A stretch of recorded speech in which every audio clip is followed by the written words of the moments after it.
Man, this is lifestyles of the poor and unfucking fortunate. But I tell you what, but bitch, we got views. You want to talk about like when you did like the jail stuff? Do you want to? Was that so that happened? So I was 24.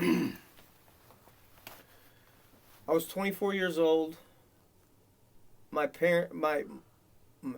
mom and her husband, her who she's still married to this day, and they went on vacation. My brother Danny still lived with my mom, so he's like, "Hey, we're having a party tonight." So I go over there, and long story short, it was the end of the night. Shit was getting rowdy. There were these guys in this apartment building that was butted up to my backyard, and they're talking shit and they're throwing shit down and everything like bottles and weird shit at us, and I'm about to leave, and as I'm leaving, I hear my brother's girlfriend be like, "Adam, Danny's climbing up the balcony." So I hop the fence, climb up the balconies with my brother, and we walk in. We open the door and walk in this apartment building. We start fighting these guys. My other brother kicks the door down. It's a big melee. It's a fight, and a lot of people, like the guys in the apartment, got hurt, and we got charged. They tried to charge us with a home invasion. One of the guys ended up we fought this for 2 years. So I was 24 when it happened. When the case was over, I was 26. In those 2 years, one of the dudes died of a drug overdose. The other one died with gang violence. He got shot.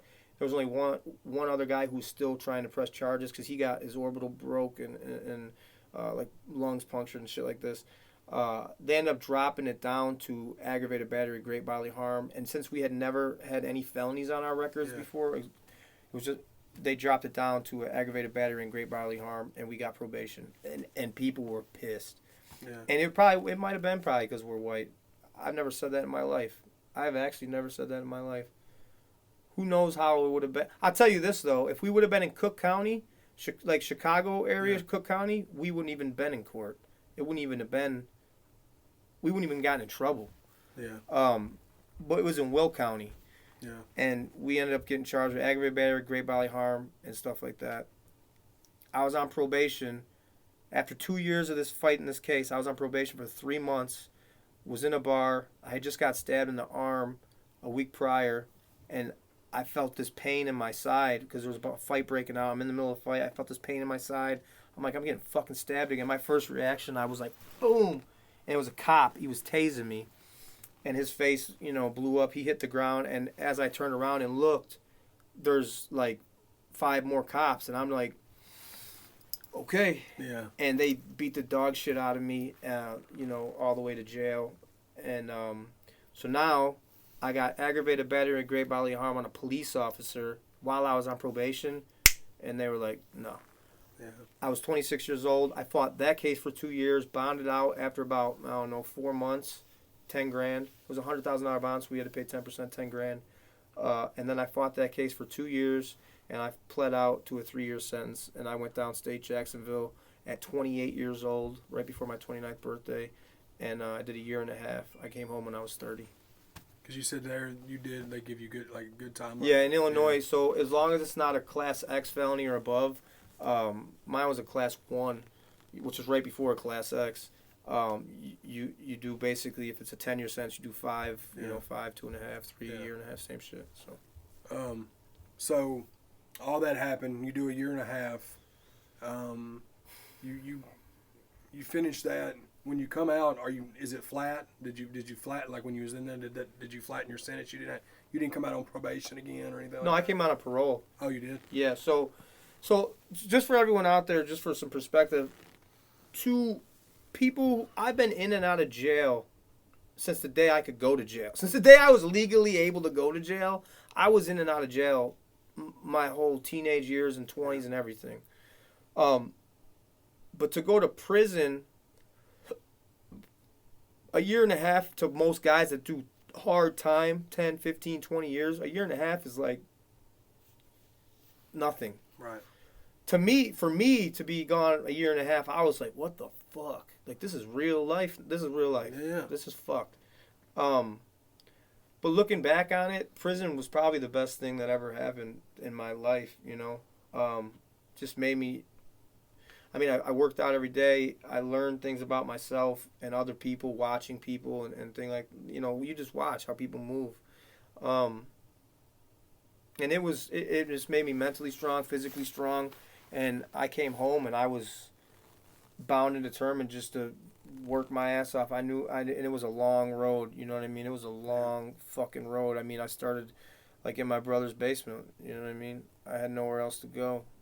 And is that when you was working at the mill? I didn't start there. No, okay. When I got home from prison, I was shoveling whatever you could get. I was shoveling snow in the winter. Yeah.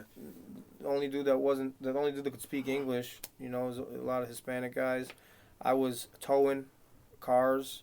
I was mowing lawns. Yeah. I was cleaning carpets, which was the most degrading job.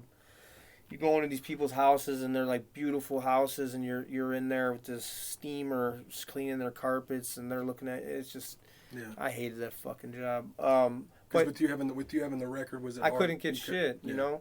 Yeah. And when I finally did get into the union and into the plant that I worked at, my buddy had called me, Eric, thank you. He said, "Hey, do you want a job? If you show up right now, they'll give you the job." I said, "What about my background?" They said, "They don't care. Just show up." I left everything I was doing. I showed up, and right on the spot, and I started the next day. And I was on like a 90-day probation, and if I made it through the 90 days, then I got hired, and I thought that's it. I thought that was my goal. And I didn't have a car, so I walked to the train station a couple miles every day, got downtown, and hopped on the L and took that out to Inglewood, Chicago, which was like one of the worst probably the worst neighborhood in Chicago. And that's where the plant was, and that's where I thought I made it. Yeah. I made it. I got my son, I got a job, I got insurance, I got benefits. You know, after like a year of working there, I got a car. Stability was just finally starting to get. Yeah, you know, and Margie was around back then, and you know, we were able to afford this little duplex, little shithole, but she polished it up and put glitter on it and made it look like a home. Yeah. You know. Do I sound just so fucking depressed? No, man. Talking? No, dude. I'm like listening to myself. I'm like, man, motherfucker. It's your story, though, dog. It's fixing to start picking up, though. So Margie. So there's this tattoo on my arm. I don't know if you can see it, and it's a lighthouse. And on the bottom where the stone is, there's an M, and that's for Margie. Because I would be coming home and it'd be dark as fuck. It'd be 8 and 9 o'clock, and that train would be pulling in not at night.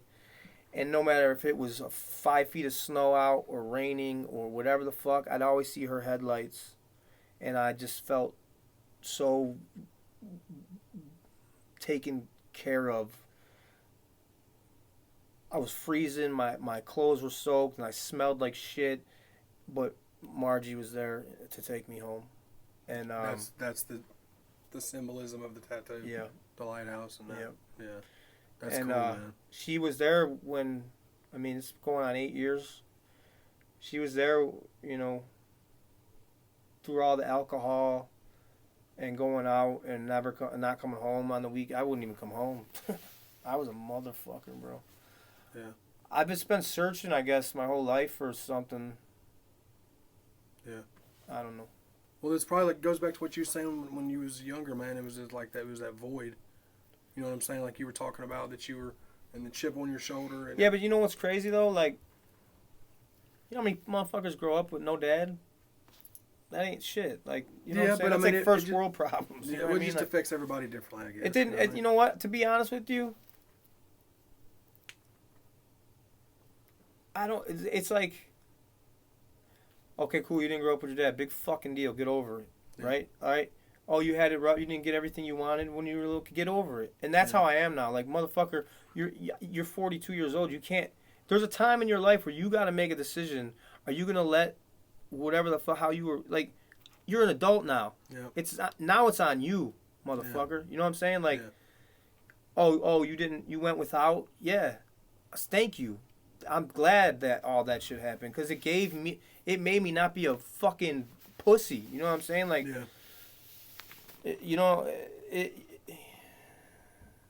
so yeah, man. I don't fucking know.